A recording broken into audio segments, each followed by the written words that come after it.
วิธีสร้างแขนเสื้อจะเฮ็ดแบบนี้นะ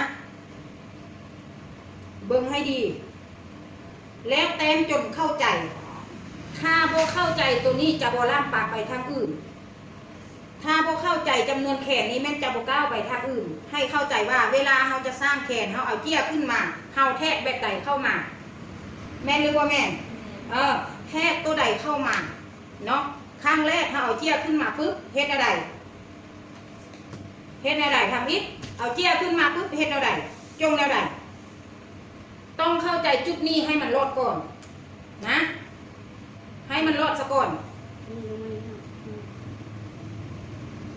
ต้องเข้าใจจุดนี้ให้มันรอดก่อนเวลาเขาสิสร้างแขนเสื้อคอยเฮ็ดแนวไหนคอยต้องเอาเจี้ยขึ้นมาคอยต้องเฮ็ดแบบนี้เจี้ยต้นสากอันนี้คือสากแขนเสื้อจุดใจกลางของเสื้อแม่นบ่จุดใจกลางของเสื้อแม่นบ่จุดใจกลางของเสื้อก็คือว่าเป็นต้นรักเวลาเขาจะสร้างแขนเสื้อนะทีนี้เขาเอาวงแขนของที่สเปคลูกค้าต้องการสเปคตัวจริงแทกเข้ามานะแทกเข้ามาเลยอันนี้คือสเปค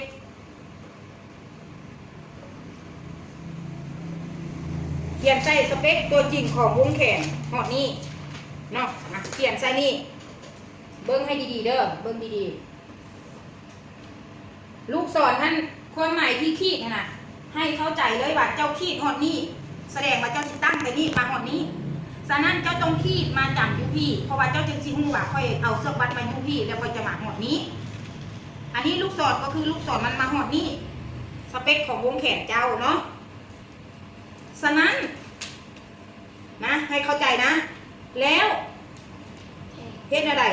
แทกมาปั๊บเราต้องเอาซากมันซากคือหยังนะให้ทุกคนเข้าใจว่าซากคือหยังเพื่อจะมีความเข้าใจเนาะ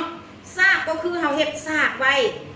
ขีดซากไว้เนาะเอาความยาวแล้วมาขีดซากไว้เพื่อให้เราฮู้ว่า